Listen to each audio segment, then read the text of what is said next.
Hello, everyone. Welcome to The Download, where we bring you discussion and analysis from a Catholic perspective. Today is Thursday, May 4th, 2023. Here in the U.S., the first Thursday in May is National Day of Prayer. I'm Brad Eli here with my two co-hosts, Simon Rafe and Christine Niles. And joining us today is our guest host, Dave Gordon. Hi, Dave. How's it going, Brad? My favorite guest host right there. Interloping host. Right. Illegal immigration. It's a contentious issue for us today. We'll be talking about the crisis, and we'll try to take a Catholic approach to the problem. But first, we'll be talking with our senior producer, Joseph Enders, with an important update on how some in Congress are responding to the crisis at the southern border. Hey, Joe, tell us more about this. Yeah, thanks, Brad. Republicans in the House of Representatives are hoping to pass the Restore the Border Act, which will be up for a vote later this month. Supporters of the bill say it will help put an end to the crisis at the southern border. Among other things, the bill would force the Biden administration to renew work on the border wall and end catch and release and streamline the asylum process. Title 42 is supposed to come to an end later this month. It's actually a public health measure that makes it easier to quickly expel migrants. Well, you know, Joe, it's hard to address the crisis when no one's even going to admit the crisis exists, starting from Mayorkas spinning the Biden's company line that they have no crisis at the border. When we talk about crisis, we're talking about actually a national security issue here. Let's just talk about fentanyl for a minute. If you have all of these swarms of illegal immigrants coming to the border to be processed, it's taken away from all the resources to be actually looking hundreds of miles of border, according to the officials, are being left unwatched. And one of the things coming across the border is fentanyl. Talk to us about that as a national security issue. Yeah, I mean, this kind of takes something that you would view as a, as a foreign issue, meaning foreigners coming over the border into the United States, and making it a domestic issue, specifically for members, native citizens of the United States of America.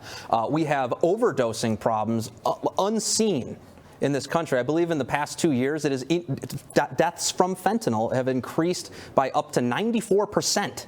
We're looking at numbers like this, and what that's going to do is that's really going to make you consider a little bit more about how this is affecting citizens and less so the foreigners themselves. But I think a lot of this draws from a disordered understanding of what the Christian or Catholic position is. A lot of people will like to run into this issue by quoting the thing from Leviticus. I actually have it right here in front of me. I can read it to you. It says, "The stranger who resides with you shall be to you as the native among you, and you shall love him as yourself, for you are aliens in the land of Egypt. I am the Lord your God." Now, this is talking about how you're supposed to treat people. This is how you're supposed to have them come in and everything. But the disordered understanding in the United States and the disordered understanding that's being promoted by the left is that in order to love somebody, you owe them citizenship. They have a right to citizenship. And because of that, our border has to sit open. And look, one thing I want to address is this fentanyl issue being intertwined with the issue of ceasing illegal immigration. And I think it's dangerous, actually, to talk about the consequences of illegal immigration in terms of fentanyl or this or that. Let's talk about the issue of illegal immigration. Nations have a right to their sovereignty. They have a right to control their borders, their language, and their culture. Illegal immigration is per se bad. It's not consequentially bad because drugs are pouring across the border. Of course, that's bad too. But conservatives, whenever we're kind of taking a weak stance on something, like say kneeling during the national anthem, we're always like, well, it's also disrespectful to our military. And we start talking consequentially. No, you shouldn't kneel for the national anthem because it goes hand in hand with like a Marxist cause, and it's disordered in and of itself, and it's showing disrespect for country and your nation, your homeland, your fatherland. So I want to talk about illegal immigration, not because fentanyl is bad, which it is, and that's a side effect of illegal immigration, but I want to talk about illegal immigration is bad because it's destroying the fabric of our country, because we're having unassimilated masses flowing into our country and really undermining the culture. Yeah, and that's what you're seeing right now, is that when you have mass immigration, when you have large numbers of largely unified ethnic groups coming into the country all at the same time, when when they are settled here, first off, the government plays a role. Specifically, the Biden administration has been playing a role in transporting all of these people to specific areas where they want them all to congregate in mass as a group. This prevents assimilation. It doesn't foster it. And that's the type of problem that comes when you have this disordered view of immigration. And just to build off of, the scriptural example where they say that you need to love and be kind to the foreigner, yes, God also talks about the consequences of this as well. This is from Jeremiah 51, verse 2. And it says, I will dispatch foreigners to Babylon that they may winnow her and may devastate her land. Now think about that for a second. When you have large amounts of foreigners coming in, and you have this sense that people are entitled not to be treated well when they are coming to a country as maybe a refugee, as a tourist, as whatever the Bible might be describing here, it's coming to them as a right. They think they have a right to citizenship. They think they have a right to immigration, and that is simply a disordered view of that entire issue as a whole. Well, thanks for chatting with us, Joe. It was a good bring in scripture there also. Now we'll talk about the border issue of strictly illegal immigration. And I would like to start off with talking about a incident at the border in 2014 where Cardinal Sean O'Malley is having some political theater going on down there. He's given the homily here at that mass, which is just one of many masses at the border. And let's go ahead and take a listen to what he has to say. But America at its best is not the bigotry and the xenophobia of the know-nothings, but the generous welcome of the new Colossus, the mighty woman with the torch, the Statue of Liberty, who stands as the mother of exiles in New York Harbor and proclaims to the world, keep ancient lands, your storied pomp. Give me your tired, your poor, your huddled masses yearning to breathe free, the wretched refuge of your teeming shore. Send these, the homeless, tempest-tossed to me. I lift my lamp beside the golden door.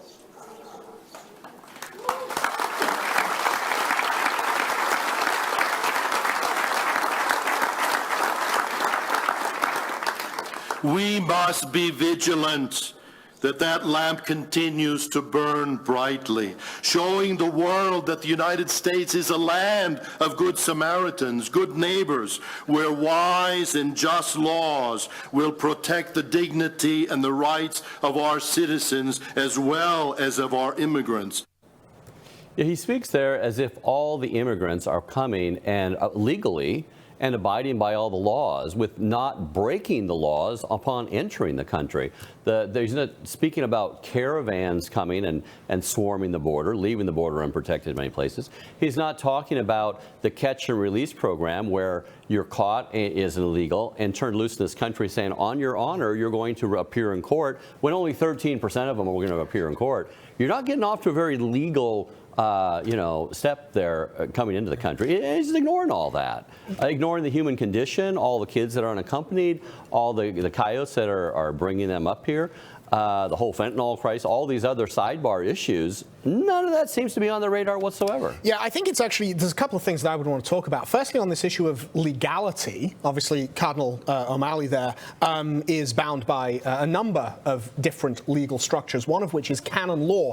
I was reliably informed by a canon lawyer who knows such things, although I think there were other canon lawyers perhaps in the pay of Cardinal O'Malley. I wouldn't like to speculate. I'll just go, maybe. But this canon lawyer spoke to me, said that mass, existing as it did, occurring as it did on the border and actually straddling two jurisdictions, two countries, it's actually illegal under canon law because a mass must take place in a single jurisdiction under the single authority of a bishop. And obviously the bishop's authority stops at the Rio Grande, and then another bishop's authority starts at the Rio Grande. I mean, this is just the church is divided up into geographical areas and so forth. And of course, normally it's like, well, okay, you say mass in a parish, and parishes are very clearly, okay, this is inside a particular diocese, or parishes are assigned inside a diocese. I dare say a diocese is made up of the geographical areas of a bunch of parishes. But then suddenly you've got this stunt pulled, and it's like, okay, in wishing to make your point, you actually break your own law. I'm very intrigued by his quoting of the poem on the base of the Green Lady in the Harbour, which is a wonderful poem, and I love the poem, and it's great, and it wasn't on the statue when she was put up, but we'll ignore that. Your masses yearning to be free. There is a Catholic concept of freedom that I would hope the Cardinal would have, which is you are free to exercise your will to come closer to God. You are free to engage in behaviors that will sanctify you, will make you more holy. You are not free in the sense of license. You are not free in the sense to do whatever thou wilt. And that's kind of the problem, that are these immigrants, when they're coming here illegally, are you actually attempting a notion of sanctification, or are you immediately beginning by violating some laws? Are you coming here, and as Joe said, you're not desiring to assimilate? The problem isn't necessarily somebody comes here legally or illegally. The problem is, are you desiring to come to America to be whatever an American is? That's the issue. And so many of these people are not, because what they are doing is they are opposed to the idea of America, which is a country of freedom and opportunity, but within a moral framework. And instead, you're just coming here for the almighty dollar. Yeah, I would say that this issue is thriving in ambiguity. What is the moral law according to these bishops? So do we have like the leftist bishops, and are they saying that a country has no right to defend its borders, its culture, its language, its sovereignty, the rule of law in general? Is that what they're saying? Because that's just demonstrably false. The church teaches that that governments have a duty not only to non-citizens to let them in accord with charity in situationally where it's demanded, but also a duty to its citizens to protect them, to look out for the common good. And the fact is, we all know what the game is. The Democrats, these are baby killers. These are people that have gutted marriage, that have destroyed the family. They have no charity in them. They're evil, they're wicked to the core. So this isn't for them really about charity. It's a cynical political play. We all know it. Everybody who's studied politics understands it. The children of these immigrants, because we have birthright citizenship in the United States due to the 14th Amendment, and we can talk about the merits of that, but it seems to confer birthright citizenship. The courts have interpreted it to say that there's birthright citizenship. And these people who flood over the border illegally, their children vote Democrat, by and large. It's about 7 out of 10, 6.5 to 7 out of 10. So basically, the 2/3 of these people are going to come over and be reliable Democrat voters and give them power to remake the country. Well, progressivism, liberalism is evil. So in accord with the common good, the government actually has the duty to shut down this illegal immigration, because these people are destroying and gutting this country because they vote Democrat, because the Democrat, they come up in poverty generally. Democrats give them free things. They place Santa Claus. They enhance the welfare state. These people aren't necessarily voting for the cultural agenda of the Democrats. They're voting very pragmatically, like, I want free stuff and handouts from the government.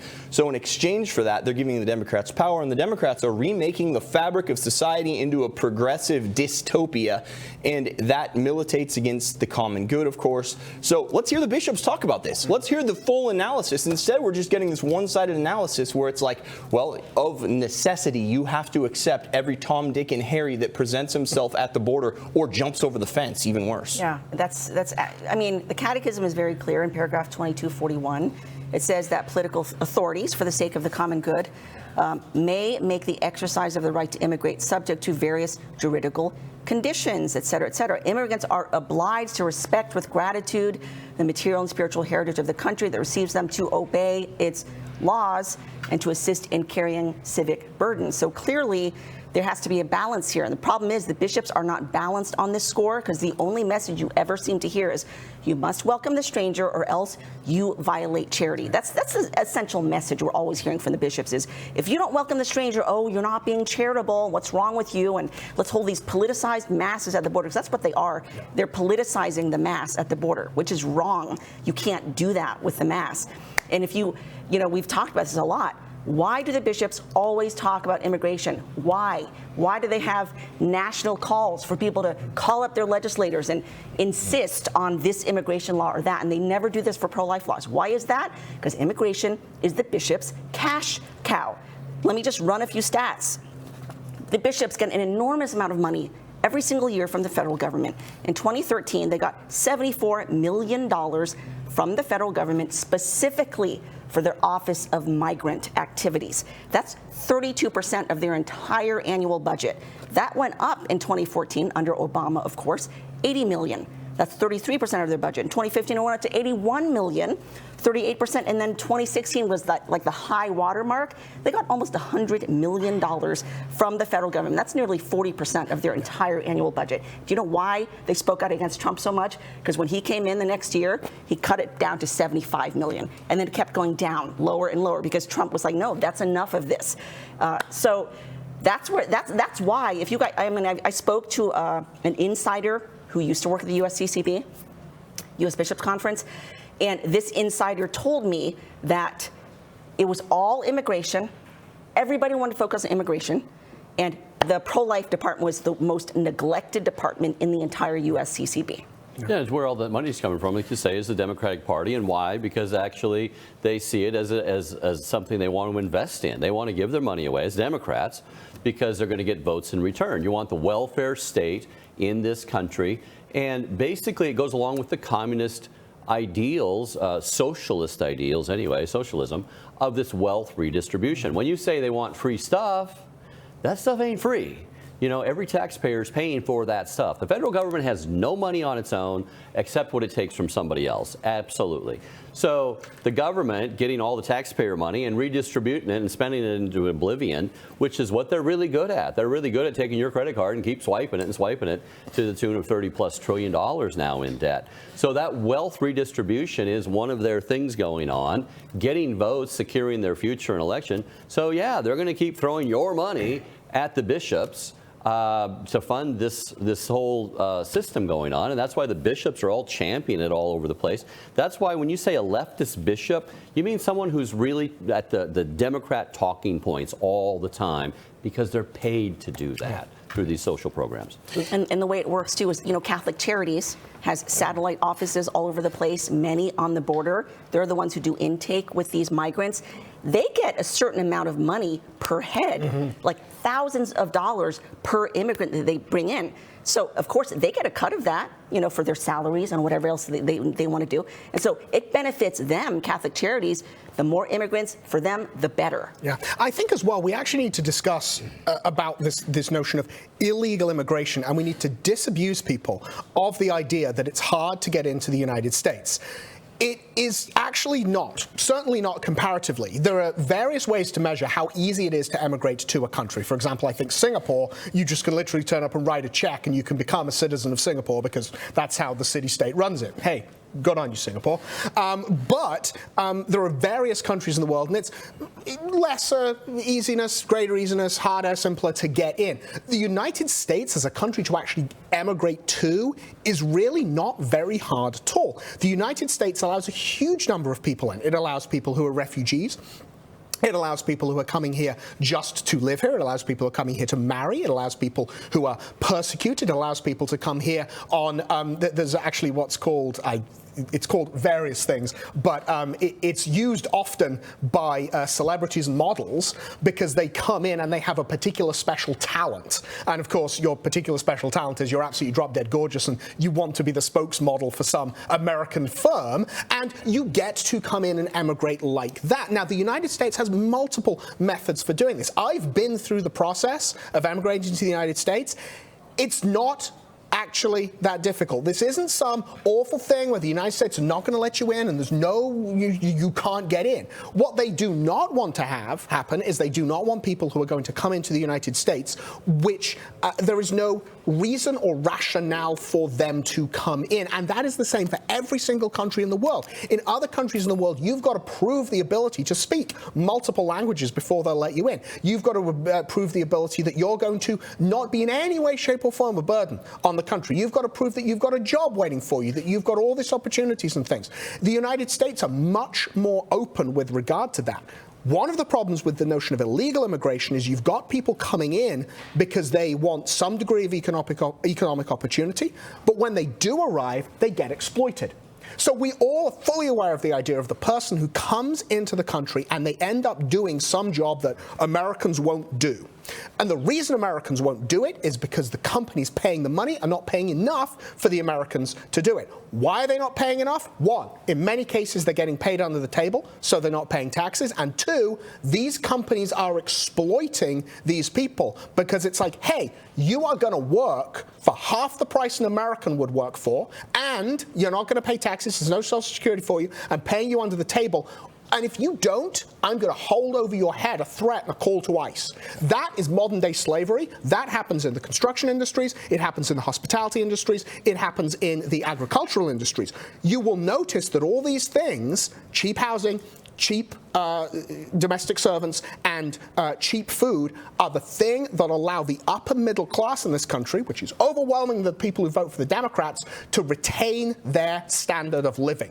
So you have essentially the federal government, the Democrats, engaging in legitimized slavery in order to keep these middle class people who are not considering the consequences of their actions happy and fat and fed and voting for the Dems. Exploitation is a massive problem, and I want to focus on probably the most disturbing aspect of this is the child sex trafficking taking place. Now, kudos to James O'Keefe and Project Veritas. Back in December, they aired an explosive investigation. It took them 9 months to do this investigation, but they essentially had a whistleblower who used to work with the HHS in placing migrants in California, and she came out and she revealed that what they're actually doing is Biden is using taxpayer dollars, whether knowingly or unwittingly, to essentially facilitate sex trafficking. The way it works is you bring in these undocumented minors, right? And the minors are placed in homes with sponsors. The problem here is the sponsors don't necessarily have to provide any proof that they're family. They can simply say, oh, I'm her aunt. And then they will place the 15-year-old, 13-year-old with the aunt. And it turns out the aunt is actually not her aunt at all. She's actually running a prostitution ring. And these poor girls are being pimped out. They're being told, well, you owe us a debt now of $10,000 because we took you in, and you have to work off the $10,000 by sleeping with all of these men first. And if you refuse to do so, I have a card here that could get you deported back to your country. And they actually interviewed these girls. And they obviously protected their identities, but the girl said, I was placed with a sponsor, and this sponsor, they claimed to be family members. I don't remember who they were. I've never met them in my life. And then they pimped me out, and I ran away. I mean, it's absolutely horrible.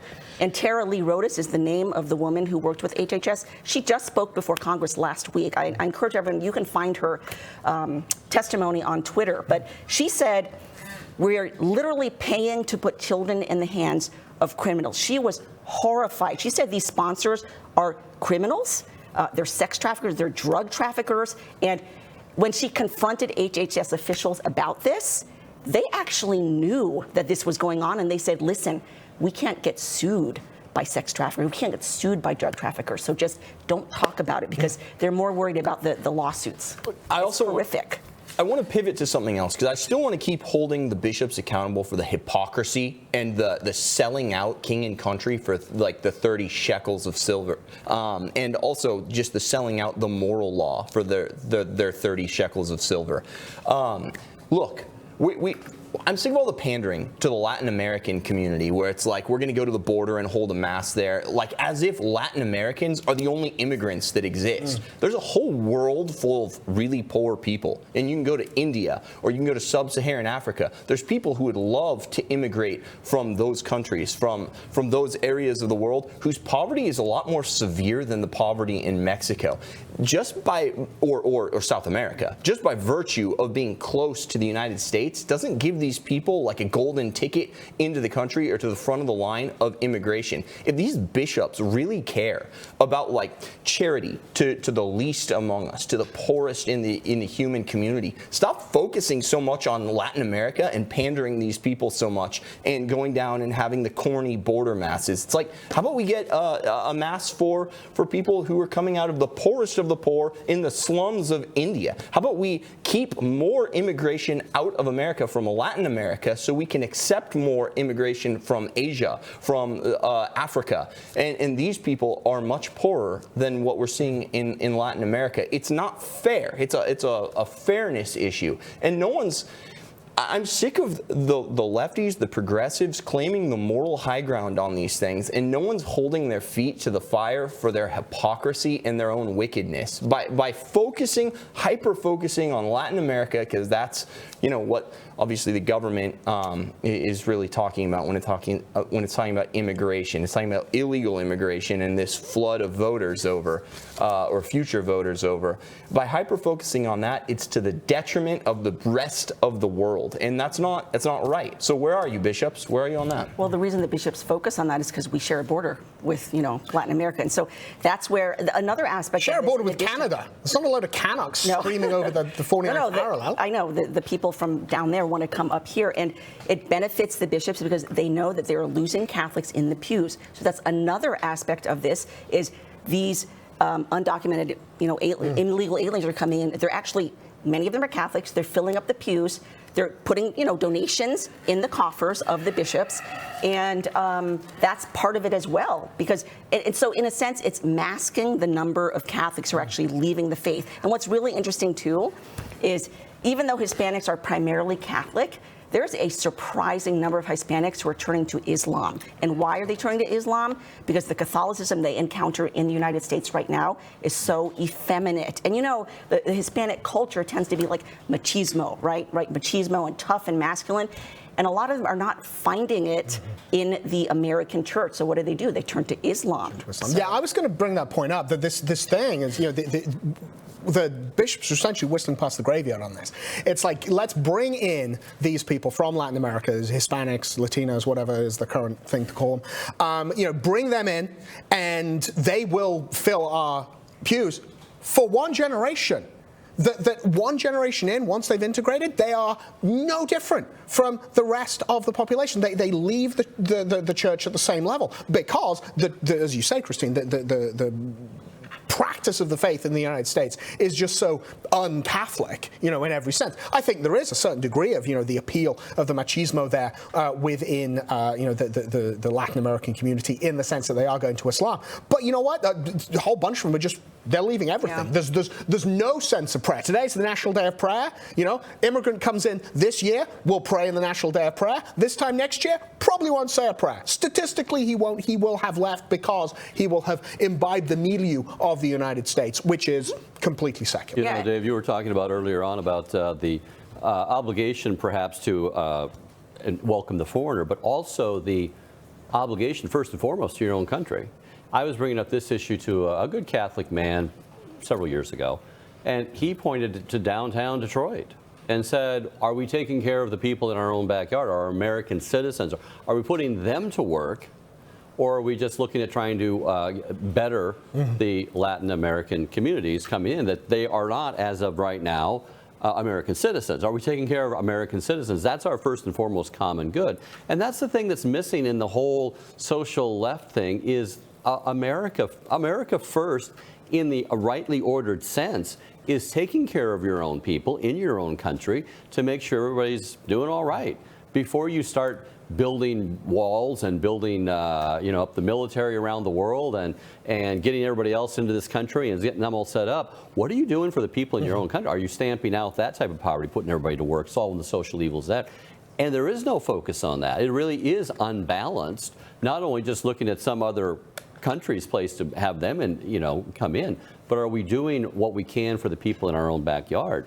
That's in our own country. That's first and foremost to be on the radar. It's very interesting you use the phrase "in our own backyard" because there is the phrase "NIMBY," not in my backyard, and it's this whole idea that yes, we want to help the poor, we want to build inexpensive housing, but not in my town, in like 2 or 3 towns over.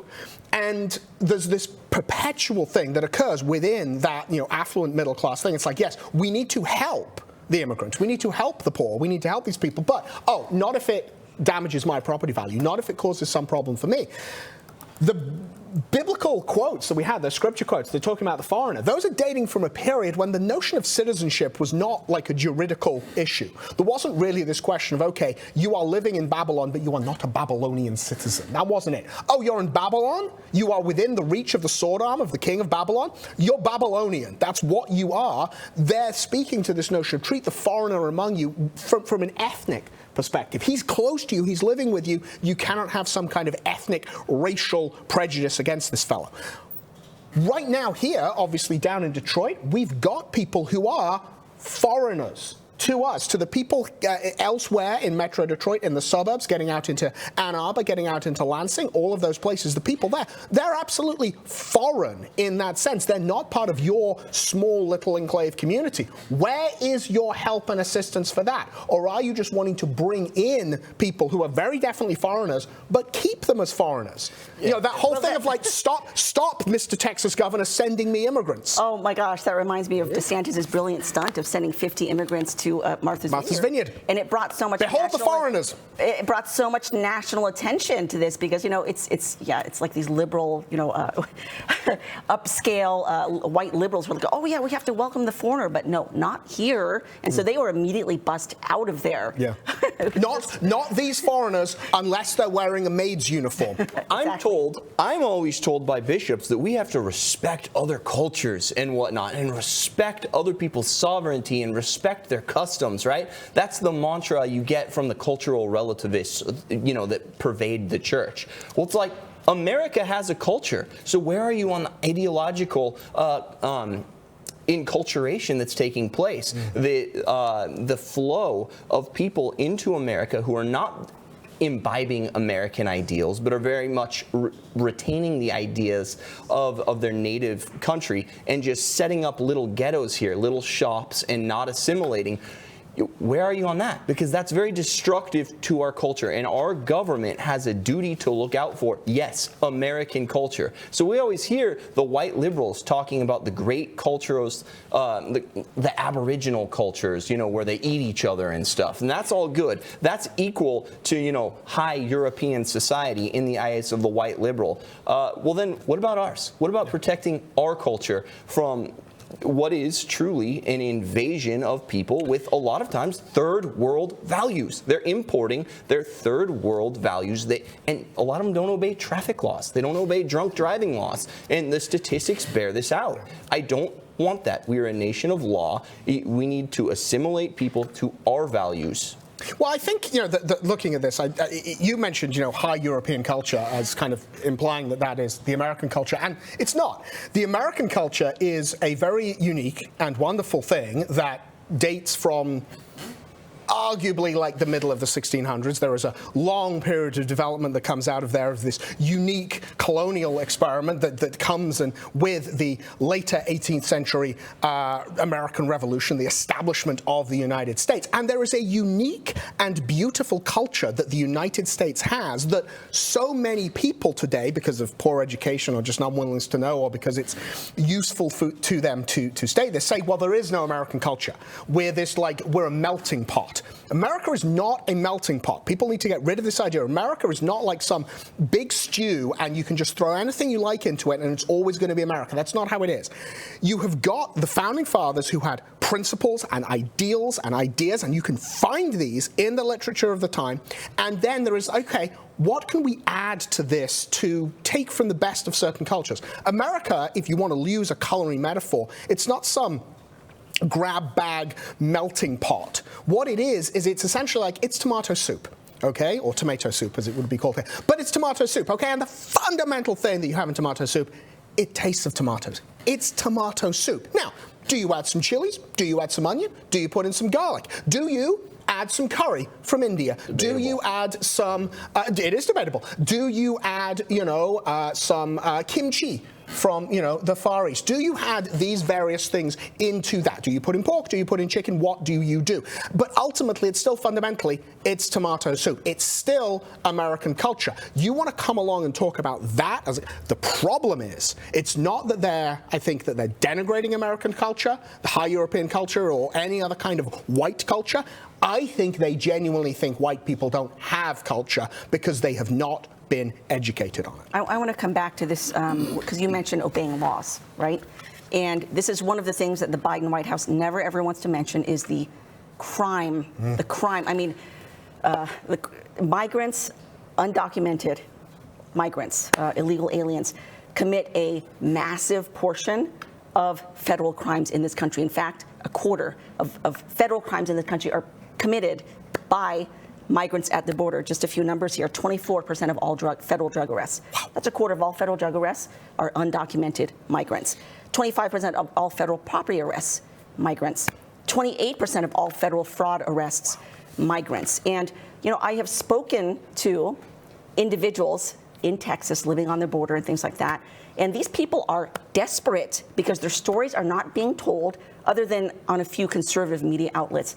But especially the ranch owners who own, acres and acres and acres of land, they will go out, they will find corpses randomly on their property. They will simply come across it because it's some undocumented migrant crossing the border. And this happens all the time, and they're like, people don't understand this. We're desperate here. Not just that, just last Friday, you had the Mexican shooting of 5 people, execution style, including one 8-year-old child. Turns out the perpetrator was a migrant who'd been deported 5 times, and he just kept coming back, and there were no consequences, and then he ends up murdering 5 people, including a young child. Fortunately, they caught the man, but the point is, there's crime going on, and Biden is completely ignoring it. There's a related issue here that never gets any talk, never gets any political analysis, and it's a crime. No pun intended. And that is this. The culture, the government, the politics in these countries is itself broken, which has created the poverty there, which has created this flow of immigrants in the United States. Here's another reason. I'm not going to let the bishops sit back, the progressive ones, and have the moral high ground on this and pretend like they're the arbiters and teachers of church doctrine. No, the conservative, Orthodox Catholic position here is right, and it has to be vindicated. These guys it's false mercy. It's all optics with them to cover up what they're really doing behind the scenes and their little cynical incentives. And it's this. If we stop illegal immigration with firm border policies, who are the people leaving the poor Latin American countries? It's the people who are disenchanted with the way that government is operating there. They see the corruption. They see the fruits of the corruption. And instead of letting them, forcing them to really stay in their nations and sort out their country's corruption and political problems through the political process, we're giving them an outlet for their aggression. As we know, anger is something that has to be channeled into justice, into creating justice. These people have righteous anger. They need to stay and deal with their nation's problems. By having this artificial escape valve into America, we're letting them, we're giving them an easy way out. At the expense of destroying the fabric of American society, for one, and creating all kinds of problems for us. But we're giving them an easy way out, and we're ultimately doing the people who remain in those countries a disservice, because then the corrupt politics will prevail, and it will go on ad infinitum. We need to stop illegal immigration and make these people deal with their problems. Take that, merciful bishops. Yeah, and also the way that these immigrants are being represented in media and politicians is actually very inaccurate, because a lot of these people are like, oh, they're seeking asylum, they're escaping violence, and they go back home, they're going to be killed and raped and all this stuff. Actually, that represents a very small fraction of the individuals. There was a camera crew that was actually interviewing each of these individuals waiting at the border coming through. The vast majority of them were like, oh no, nothing's going to happen if I go back home. I just think I'll make more money here. I think with that, obviously there are people in the world who are persecuted for something that they cannot change. They're persecuted for ethnicity, their religion, etc., etc., etc. There is a difference between an active sense of persecution, as in, okay, you are a Christian in certain parts of Africa and certain parts of the Middle East, and they are going to crucify you, quite literally, if you stay there. Okay, so you are now a refugee, you are seeking asylum wherever you're seeking it. And then there's a question of, okay, I will be in danger at home because home is just dangerous. Look, you kind of touched on it. Mexico has been described as a failed state because of the cartels, who are in many ways kind of just running whole segments of the country. There was this whole recent story a year or so ago when the cartels just essentially completely thumb their nose at the government and managed to achieve what they wanted to do. There are areas of Mexico that are just literally run by the cartels. But it's not a question of, okay, I'm not in danger in Mexico because I am a Christian, because I am black, because I am a woman, because of these things. I'm just in danger in Mexico because Mexico is a dangerous place because it doesn't have a functioning government in certain areas, except that it's, El Chapo and his successors. You've got these refugees who are coming from these places they are passing through a bunch of other countries before they get to us. We've got people who are coming from the Ukraine over the Mexican border saying, yes, we're coming here because of persecution, because of concerns. It's like, okay, the Ukraine does not share a border with us. It shares a bank account, but it does not share a border. So the question is you came through all these things. The country where I was born, we would get multiple people who are coming to the United Kingdom. And for those of you who've seen Europe, the United Kingdom is surrounded entirely by water, which is why it hasn't been conquered since 1066. It's surrounded entirely by water, and these people were coming from countries, and they were passing through multiple countries in Europe and not stopping there for their refugees. They were stopping in England. They were going to the United Kingdom as refugees. Why? Because there was that more openness to it. It was like, well, this is a better solution here. It's like, if you are trying to escape being killed, you know what? Germany's fine. If you are trying, it is now, it wasn't in the 1940s, obviously, but if you're trying to escape being killed, Poland is fine. The Balkans are fine now. If you know, all these places, but no. Yes, I see. You want the Anglosphere and you want the economic benefit. You know, one thing that's been being brought up here, also the national security interest. We talk about that fentanyl coming in. 90% of it's coming from China. Who are we going to probably go to war with the next 5 years? China. God, I hope not. Okay, right. We'll lose. We'd never have any radios or computers anymore. Well, we have a lot of transsexuals in the military. They'll protect us. Here is a Washington Post. Okay, so Washington Post, 1997, goes back a long time. Yeah. Washington Post, Russian mob, drug cartels joining forces. Back in 97, the Washington Post. They're not an extremist, conspiracy theory or anything else, right? September 29th, 1997. The Russian right off the top, Russian organized crime groups flush with dollars are forming alliances with Colombian drug traffickers in the Caribbean, acquiring cocaine and Russian groups operating out of Miami, New York, Puerto Rico. I knew about this stuff from other sources, not just that one, but there was others. And that's something that's going under the radar. No one's talking about that, is that the KGB, why do these guys got everything they need to be the high tech, the drones and the guns and all this fun, the organization and everything? They're far more organized than our military or our police departments. Why is that? Because they are in line, many of them have their backing from KGB, Russian operatives, and China and all this. And it's used actually as a weapon. This border is being weaponized against America. Washington Post, okay? No right-wing conspiracy going on. 25 years ago. 25 years ago. You think that's advanced any since then? There is a interest in the communist bloc countries who are actually thinking about maybe going to war with us anyway. Let's do it through asymmetric warfare. This non-conventional warfare that's going on, flooding the country, breaking its citizenry down, spending the dollar up, flooding it with fentanyl. I mean, all of our young men aren't going to be able to go to war because they're all dying of fentanyl overdoses. So, that's something that and you don't hear any of that from the bishops. Well, you want to divide a country, introduce a new language. Make it a multilingual country. Language is a central component of somebody's national identity. Speaking English is important. I came from California. I'm a refugee from California to Michigan, actually. You immigrated to Michigan? You know what I resent? It used to be that you used to have to get a language education, learn a secondary language to be considered like an educated man. That's what a Bachelor of Arts stands for. But now, people in like the New World Order, people think you need to know a second language to be able to communicate in your own country. No. Learning a second language is for knowing scholarship, for being able to learn, intellectual works in their original language and to do something with that in academia. That is the purpose for studying a second language. There's not much written in Spanish that's like intellectually interesting. I guess there's Don Quixote, and that's it. It used to be you learn French or German. Now people are having their kids learn Spanish, not because they want them to go far in the academy, but because they want their kids to be able to communicate with their fellow countrymen. That's disgusting. It's an interesting thing. So you mentioned that. So our southern neighbor, as we refer to them in Detroit, of Canada, has an entire province of Quebec who kind of their primary language is French, and there is this massive movement among the Quebecois for separatism.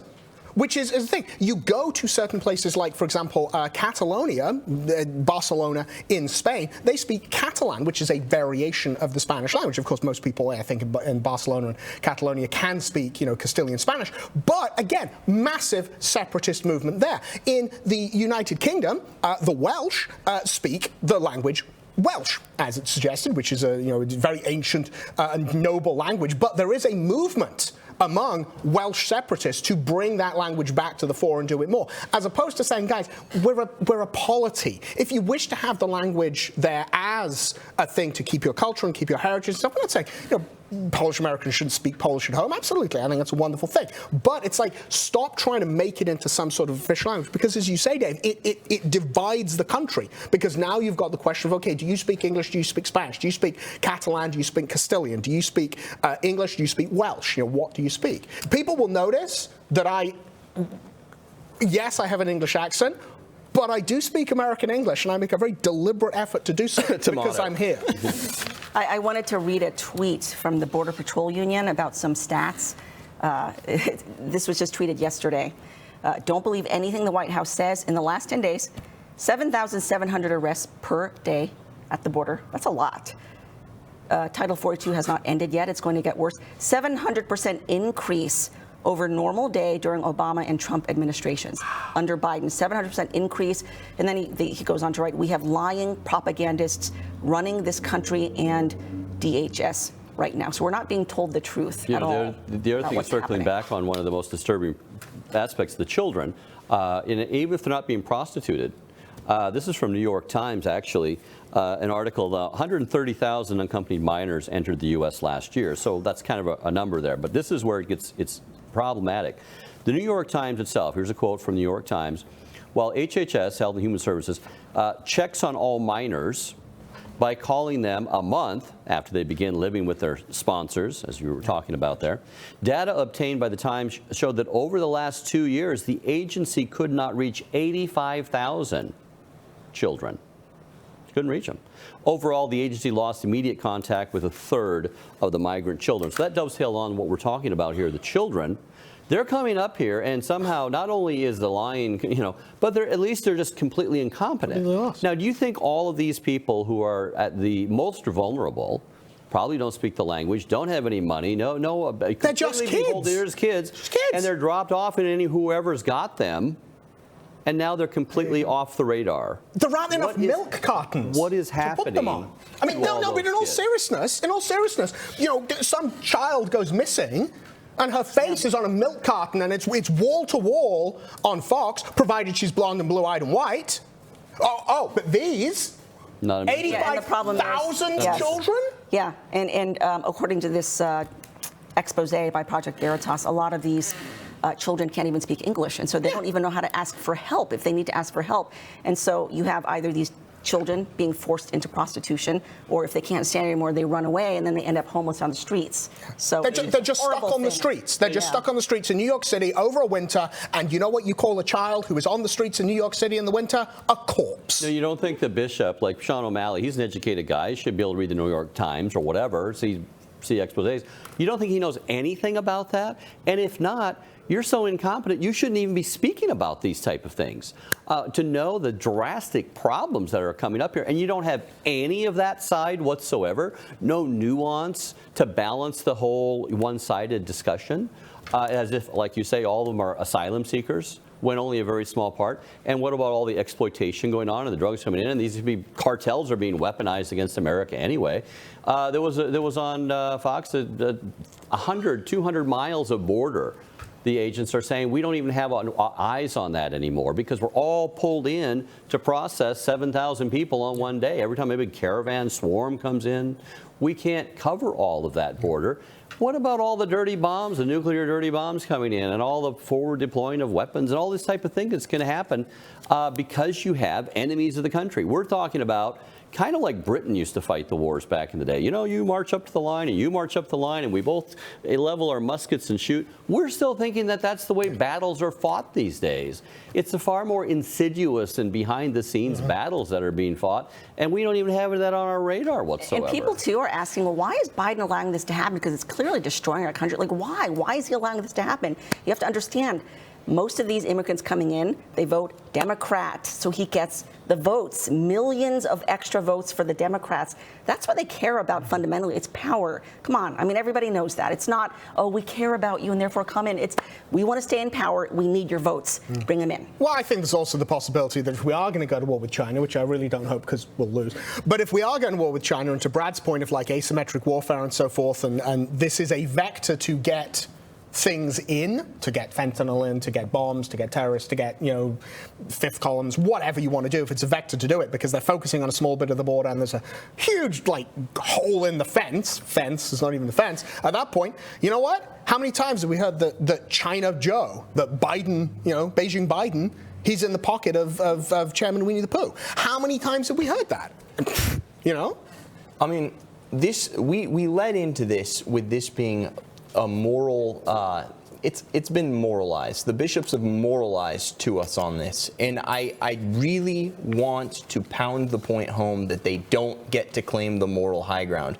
They're selling out the country. They don't care that people are importing third world values into America. It's much like Californians. They've made their country stink. They've ruined the political process in California. They've destroyed that state. And then they leave the state because it's terrible to live in California. So they flood out of the state, but then they're not like, what was the root problem that made California go from what it was in the 1950s, which was this happy family destination, to what it is now, which is a steaming train wreck dystopia full of drug addicts and criminals and extremely high prices. They don't question that. They just export their bad politics to the rest of the country. We're having people come from third world countries with third world values, and they're importing those values into America, and their children are voting in accord with those values, and it's wrecking America.